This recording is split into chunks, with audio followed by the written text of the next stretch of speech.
Okay mga kalingap, welcome back po sa ating munting channel at sa ating pong video ngayong araw na ito tayo po ay magbibigay po ng ating opinion, kuro-kuro, reaction po tungkol sa naging pahayag po ni Kuya Bal tungkol nga po sa plano po ni Yang Mi na landing pad dyan po sa Iloilo. Okay? So sinasabi po na ang sinasabi po diyan po ni Kuya Bal ay para yatang mauudlot po ang tungkol po sa plano ng dahil po sa naging content ni Bopil Vlog at ito po ay mayroon pong pinapakitang resibo. Okay? Nagpakita na po ng resibo itong si Bopil Vlog tungkol po dito sa pangyayaring ito. Pag sinabi po natin resibo mga kalingap, ay ito po ay isang ebidensya na nagpapatotoo doon sa kanila pong hinala at ano po yung ano po yung hinala, ano po yung haka-haka tungkol po sa tunay na intention po ni Miss Yang Mi sa pagpaplano na magkaroon po ng kalingap landing pad po dyan po sa kanila pong bayan at doon po mismo sa kanila pong lupa. Okay? So yan po ang ating paksa ngayong araw na ito. Pero bago po yan, tayo muna po ay magbibigay po guys sa ama at founder po ng Kalingap, Kuya Bal Santos Matubang. At tangkilikin po natin mga Kalingap Ate Edna Vlog, Kalingap Rab, Kalingap Dan.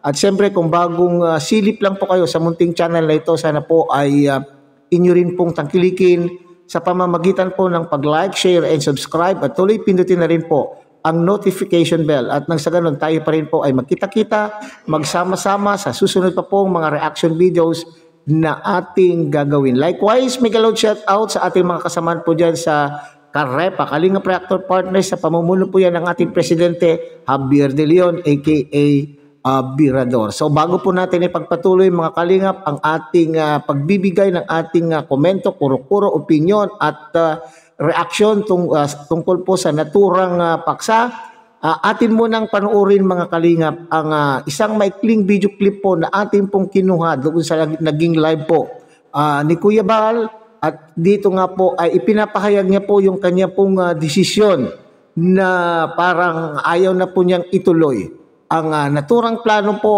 ni Miss Yang Mi. So tunghayan natin mga Kalingap. Update po natin ang planong pagbubukas po ng Iloilo landing pad. Diyan po sa Iloilo.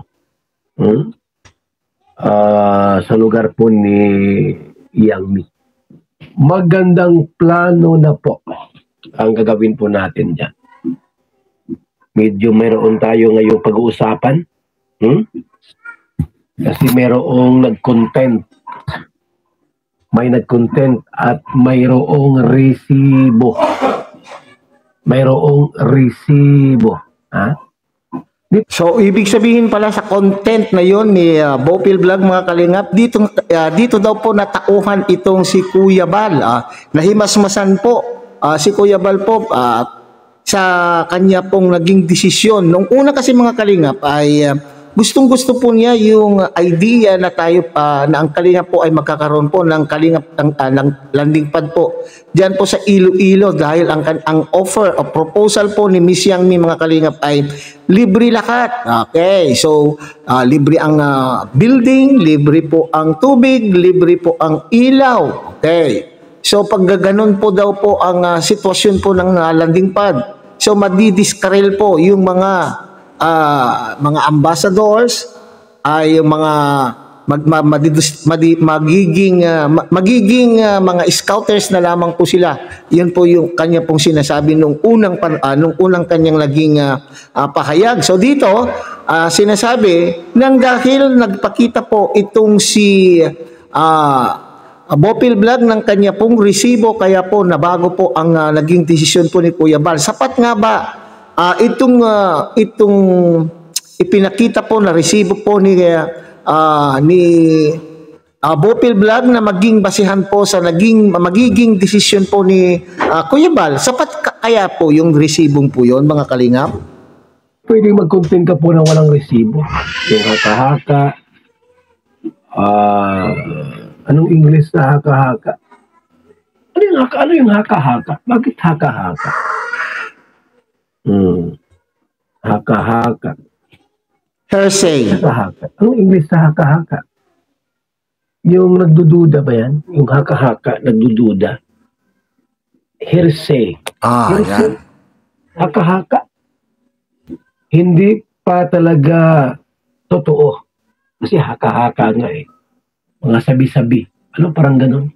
Okay, so hindi pa totoo. Bagamat mayroon pong sa korte, bagamat mayroong ebidensya mga kalingap, ay hindi ibig sabihin ay papanigan na po yung may ebidensya. Depende po kung ano ang bearing nung ebidensya. Okay, kaya nga po sinasabi po ni Kuya Bal dito mga kalingap ay hearsay.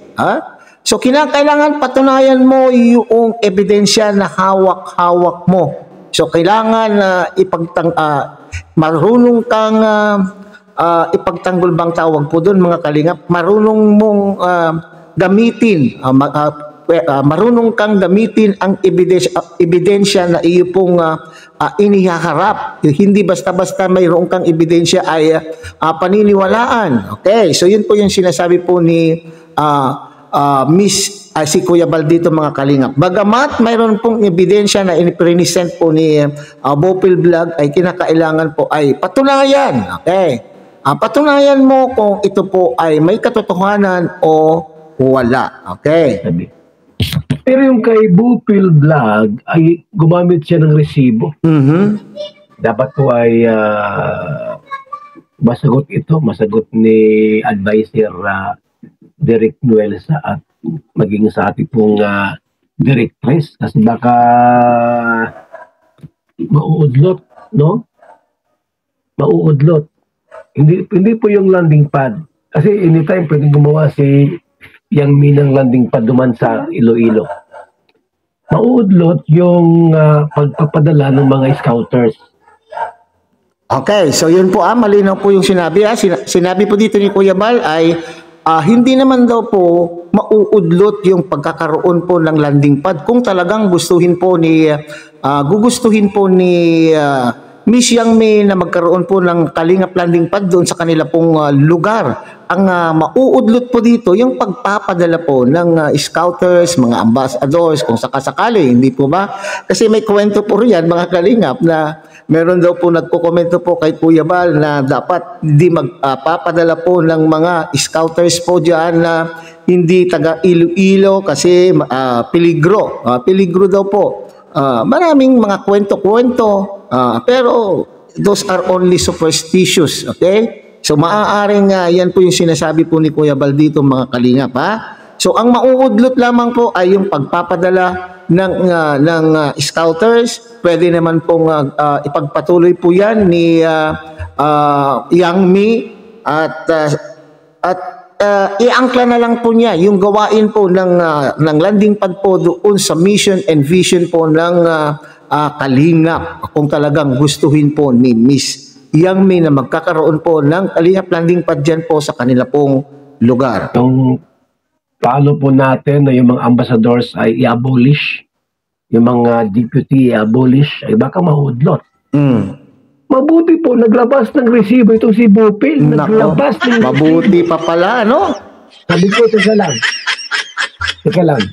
Wait lang muna tayo. Bakit? Ay merong katotohanan. Alam ko si Bopil, pag nagsalita yan, may resibo lagi yan. Mga kalingap. May resibo palagi pag nagsalita po yan. Mamaya pakinggan po yung kanyang yung kanyang. Binarang niya po. Binarang. Akala ko nagmamarang si Yang Mi. Binarang ni Bopil si Yang Mi mga kaibigan. Binarang po niya. Binarang. Pambira. Patanggin niya pa. Ito nga po lahat. Okay na sana.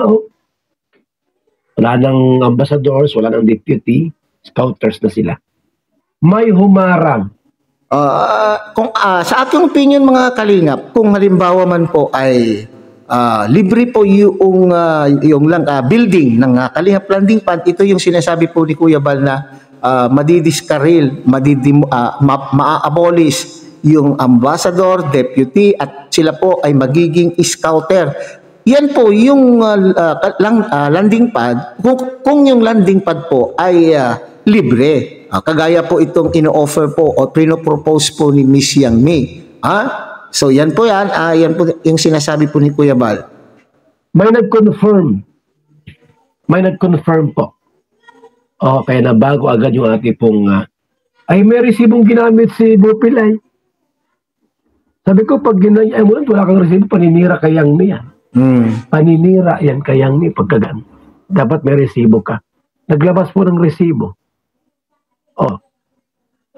Maliwanag yung resibo. Napakinggan ko talaga mga kaibigan. Maliwanag. Kaya siguro hintayin natin sumagot ang ating magiting na advisor na si Direk Nuelsa. Yun ang aking pong hinihintay. Baka sakaling mahilot pa natin. Pagka wala siyang sagot dito, di ko alam po, mga kaibigan, Ayan, muli nagbabalik po yung lingkod, guys. Ayan, isang mapagpalang araw gabi sa ating lahat. Ito guys, no, serious tayo, serious. Ako ay wala naman ako talagang pakialam kung ano man yung mga gawing plano dyan. Kasi hindi, tayo po, ako ay nakikireact. Sabi natin, nakikihugot lang po ako ng content. Nag-topic sa Kalingap. Ano po? Ano man ang maging plano, ang higit pa rin talagang masusunod dyan si Kuya Bal. Pero, siyempre, tayo naman ay, sabihin na natin, nagmamalasakit lang ako. Una-una, sa lahat, hindi lang po sa akin, sa lahat ng mga reaktor, maging ang mga solid Kalingap viewers, mula pa noon, yung hanggang sa ngayon. Sana lawakan po natin ng kaisipan. Talasan po natin ng pakiramdam. Maging aral po sa ating lahat. Guys, okay. Pakiclick muna po ng thumbs up. Ito ay napaka-importante na sabihin. Aral sa atin. Matuto tayo. Hindi masama na maging advanced yung ating isip. Isa sa nasa huli ang pagsisisi. Isang aral na po ang nangyari kay Reyna. So, ayan po mga kaibigan, ating pakinggan po itong si Bopel. Isang aral na po ang nangyari. Isang aral na yung kay Reyna. Makikita nyo sa ating thumbnail. Ayan, makikita nyo ating thumbnail. Mga iba't ibang uri kung paano umatake ang wakwak. Panahon na si Reyna ay nasa Kalingap. Marami ang sponsor. Mayroong mga iba't ibang grupo na bumuo ng support. Reyna. Reyna Edo. Nandiyan, nagkakaroon din ng kawayan. Marami nun. So, eto na po. Hindi na natin ililigoy-ligoy pa. At alam naman ninyo kung ano ang nangyari kay Reyna. Si Reyna ay winakwak ng sponsor. Ang pangunguna po ni Rowinane. Yan po ay aral sa atin. Sino ba si Rowinane? Si Rowinane ay powder. May mga hawak na sponsor. Mayroon. Marami. Ngayon, siya yung sinusunod ng sponsor. Yun lang. Ano naman yung maging decision ni Rowinane or diktahan ng sponsor, yun ang sinusunod. Tama. Hindi sila nagpasakop kay Kalingap Rab. Hindi po. Hindi. Kahit dumating doon sa puntong minsan inusig ng isang Bal Santos matubang itong Rowinane. Maraming ulit. Ano nangyari? Wala din. Aral sa atin. Paano ba umatake ang mga wakwak? Iba't iba uri ng wakwak. Founder ko, nag-umpisa sa lab team. Nagkaroon ng hawak na sponsor. Paglilinaw din. Ako ay may team. Team Bopil. Tama. Mayroon yan dati. Huwag ko lang kung mayroon pa ngayon. Suporta sa programa ni Kalingap Rab. Ang lab team. Kay Joy. Nakatulong na ang aking team. Yan. Mas pinili ko ang sige, tuloy-tuloy po tayo. Kasi labas po ng resibo si Bopil tungkol dito mga kaibigan. Sa paghawak. May sponsor. Pero never ako nagsabi sa sponsor nang tayong pagkakagasusan na kailangan ganito ay merong ambagan. Okay. Sa group chat ko, sa ngayon, kasama ko ang Birador. Kasama si Kuya Bal. Wala doon ni isang plano na kailangan bumili tayo ng ganito, mag-ambagan tayo ng ganito. Wala. Dahil ang aking aking suporta ay naandyan lang kay Kuya Bal, kay Kalingap Rab. Ay, dapat palakpakan natin ito mga kaibigan. Pag sinabi natin, ang aking suporta ay na kay Bal Santos Matubang Bang kay Kalinga Prab, pinapalakpakan po yan. Ano? Maliwanag po na ang support ni Bopil Vlog ay nasa Kalingap. Nasa amin. Ano? Ibig sabihin po, ay Nakasupport na. Nakasupport na. Okay na. Okay. Sige. Ngayon, Okay. ang wakwak, Ang wakwak. iba-iba ang pag-atake. Mm. Kung saan may malalapang, Oh. parang linta, ano? Mm. Kung saan ito, merong mapapakinabangan. Oh. Parang linta nga lang eh. Mm. Example, wakwak, Mm. no? Aswang, wakwak kung tawagin. Mm. Binakwak si Reyna. Winakwak. Dahil Oh. Halimbawa lang may po yan. alagang sponsor ang Okay. founder. Ngayon, merong i-intra, isa din founder. Oh. May alagang sponsor. Sino?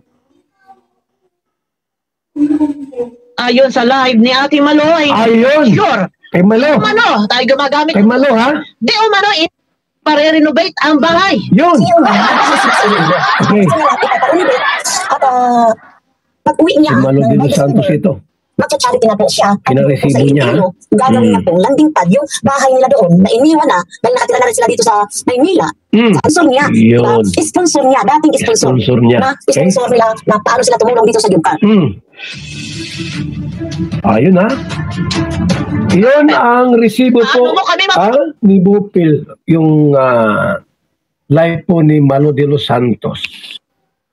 Okay, so yan ang mga kalinga po ang napakinggan po natin yung sinasabi po ni Kuya Bal na pinagbasihan po niya yung kanya pong desisyon, pero ang katanungan ko po kanina mga kalingap ay sapat ba ito na basihan po ni Kuya Bal upang hindi ituloy yung pagkakaroon po ng Kalingap Landing Pad na pinopropose po ni Miss Yang Mi sa kanila pong lugar. Okay? Para sa akin, ito ay opinion ko lamang, kaya po naiintindihan ko naman po kung bakit maraming mga kasamahan po natin dito sa Kalingap ang umaayaw o kumukontra. Sabihin na natin pong kumukontra po doon sa plano o doon sa proposal po ni Miss Yang may mga Kalingap ay dahil po sa mga haka-haka na naririnig po natin na mga issue na ipinupukol po kay Miss Yang May.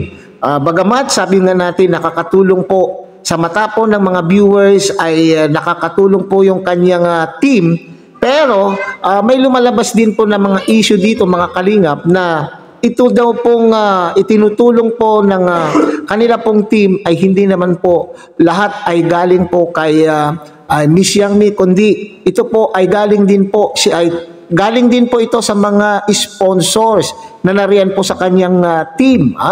Yun po yung usap-usapan mga kalingap. Okay. Sinasabi na itong mga sponsor na nandyan po sa hawak po ni Miss Yang Mi na team ay sila po yung mga nag-aambag. So ibig sabihin, ang credit ay hindi lamang po kay Miss Yang Mi dapat. Okay. So, kaya nga mayroon pa pong mga haka-haka na sinasabi na pinagkakakitaan po ni Miss Yang Mi ang ating mga sponsors na ito. So, yan po yung kinokontra. Yan po yung kinokontra po ng ating mga kasamahan po na nandito po sa Kalingap na para bagang mauulit na muli yung mga nagdaang mga managdaang karanasan po.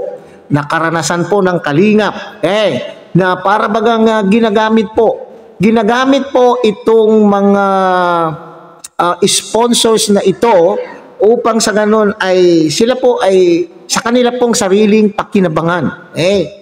Sila po ay hindi nagpapasakop. Ayon po doon sa salita po ni Bopil Vlog sa kanya pong video, ayaw magpasakop. Na samantalang sinasabi po ng Kalingap na kapag ang sponsor po ay gustong tumulong po sa ating beneficiaries ay kinakailangan dumirekta makipag-usap po sa kay Kuya Bal, Ate Edna at kay Kalingap Prab. So sa mga pangyayari ay alam naman na po natin, aware po na tayo doon sa ginamit po na example po ni Miss Bopil Vlog ay hindi na natin po yun masyadong pakahahabaan mga Kalingap. Alam na alam po ninyo naman po ang pangyayari.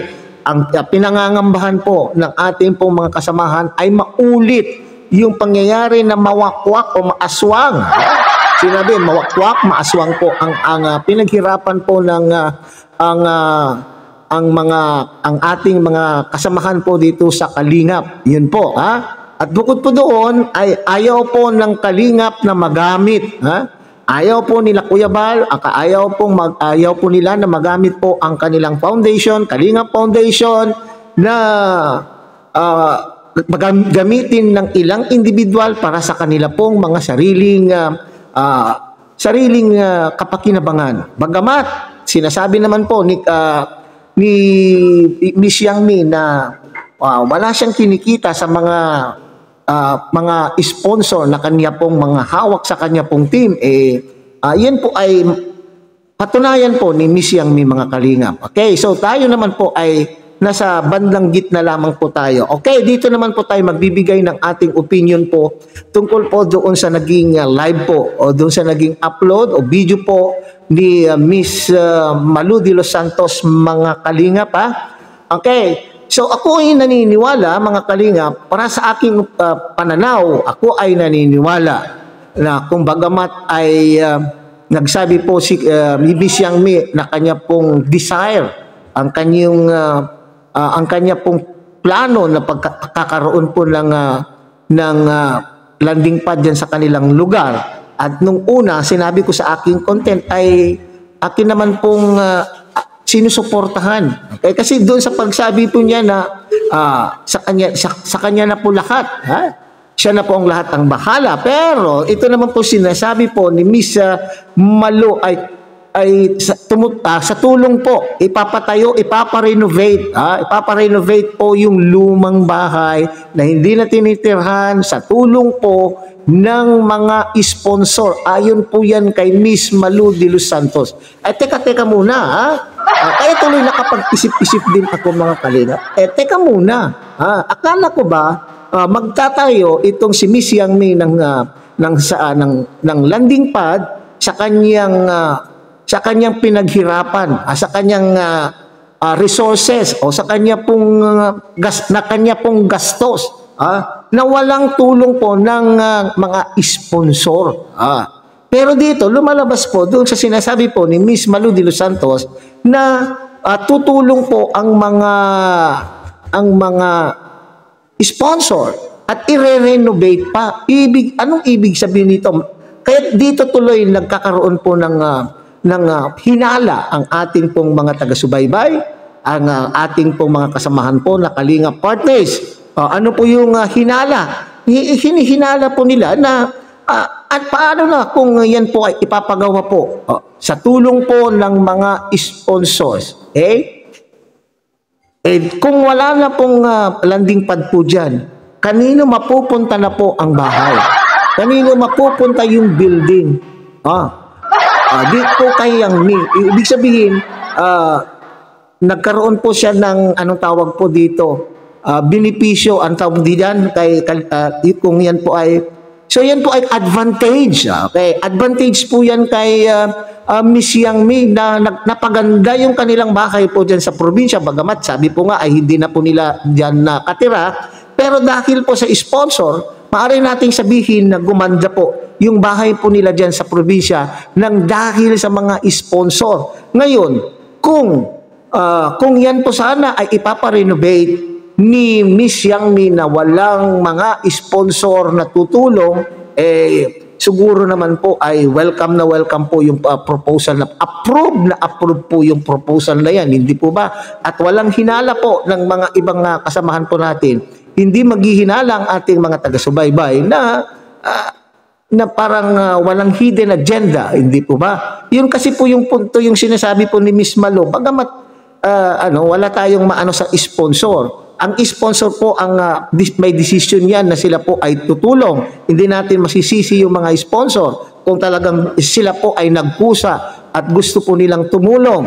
O ngayon, siguro kung ako si Miss Yang Mi, pwede pa rin po niyang ituloy yung landing pad na gagawin po dyan sana, bagamat ayaw na po ni Kalingap ni Kuya Bal, pwede pa rin po niya yung gawing Lingap Center. Okay. Gawin pa rin po niyang Lingap Center at siya po ang magcha-charity yan pagdating po niya dito sa Pinas.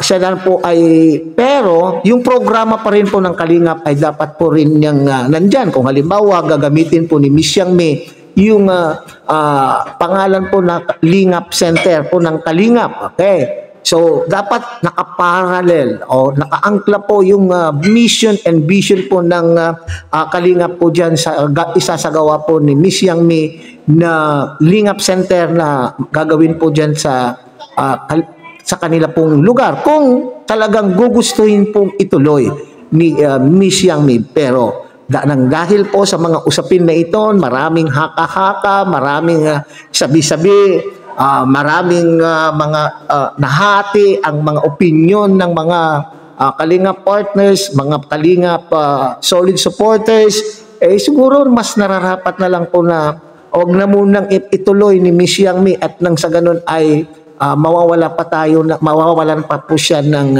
sakit ng ulo at mawawala rin po yung pagdududa po ng mga tao sa kanya pong plano. So hanggang dito na lamang po tayo mga Kalingap. So muli, tangkilikin po natin Kuya Bal Santos Matubang, Ate Edna Vlog, Kalingap Rab, Kalingap Dan, at mulit-muli pinakikiusapan po kayo ng inyong pong lingkod na sana po ay inyo rin pong tangkilikin ang munting channel na ito sa pamamagitan po ng inyong pagbibigay ng like, share, and subscribe. At tuloy pindutin na rin po ang notification bell at nang sa ganon, tayo pa rin po ay magsama-sama at magkita-kita sa susunod pa pong mga reaction videos na ating gagawin. Muli isang mapagpalang umaga, tanghali, gabi po sa inyo lahat. Mabuhay po kayo at God bless everyone.